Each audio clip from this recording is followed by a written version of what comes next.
Welcome to the Scoreboard. I'm Ben Roof, here to tell you about our Valley's fantastic local sports. Today, we head over to Gypsum to the Eagle Valley versus Battle Mountain girls lacrosse game, where the Battle Mountain girls managed to come out ahead 11-5 in one of this season's biggest rivalry matches so far. We checked in with the Battle Mountain head coach to see how he's getting his team set up for success this season and how he felt they played today. All right, we are here on the Scoreboard with Matt Vail, coach of the Battle Mountain varsity girls lacrosse team.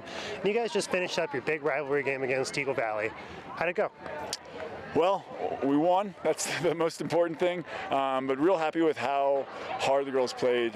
We talked about winning the ground ball battle, maintaining possession, and we started off with the right intensity, but we were a little sloppy on offense and with some of our possessions, and we made some in-game adjustments, and the girls responded really well. Still pretty early in the season for you guys. Is there anything that you were doing to really kind of ramp up to get to team's peak performance as you guys kind of build momentum moving into sort of the main part of the season, if you will? At this point, we've had maybe 9 practices, 3 games, so there's a lot to improve upon.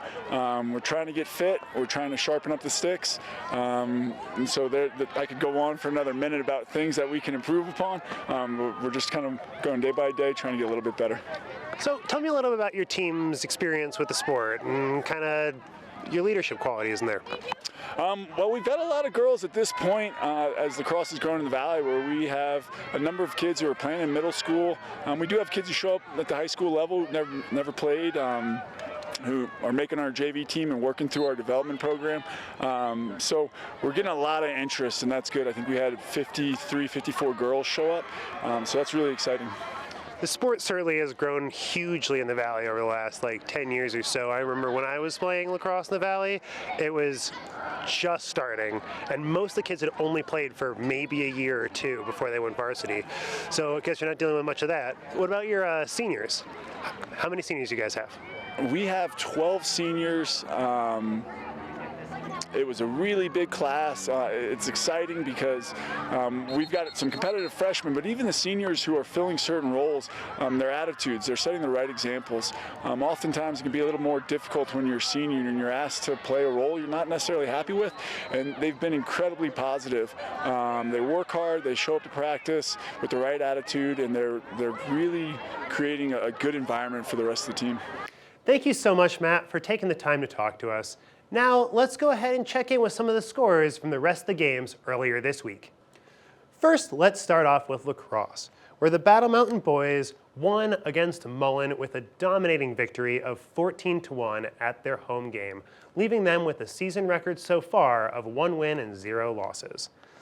Eagle Valley boys lacrosse had a busy week this week, starting with the game against the Vail Mountain School, which they won 9-7. Then they played against Fruta, which they also won 12-10, leaving them with a season record so far of 2 wins and 0 losses. Moving on to girls lacrosse, and starting with Eagle Valley, who in their first game of the week lost against Fruta 13-5. Then they played against Grand Junction, which they won 11-10. Which, with their loss against Battle Mountain, puts them at 1 win, 2 losses for their season record so far. Next, the Battle Mountain girls team played against Fruta at home, which they won 11-5. Then they played away against Denver East, which they lost 15-5. With their win against Eagle Valley this week, that puts them at 2 wins, 1 loss so far this season. And finally for this week, we've got girls soccer, where the Eagle Valley team played against Grand Junction, taking home a 3-1 victory. The Battle Mountain girls played 2 games this week. First against Glenwood Springs, where they shut Glenwood out 5-0. Then they played against Denver East, where they took a home win 1-0, leaving them with a season record so far of 2-0. The VMS girls played 1 game this week against the Roaring Fork High School, where they came ahead 2-0. Don't forget to check out their game tonight at 4 against Aspen over at the Vail Mountain School soccer fields. We hope to see you there. That's all the time we have for today's update. Thank you so much for catching us here on the Scoreboard, and we can't wait to see you next time.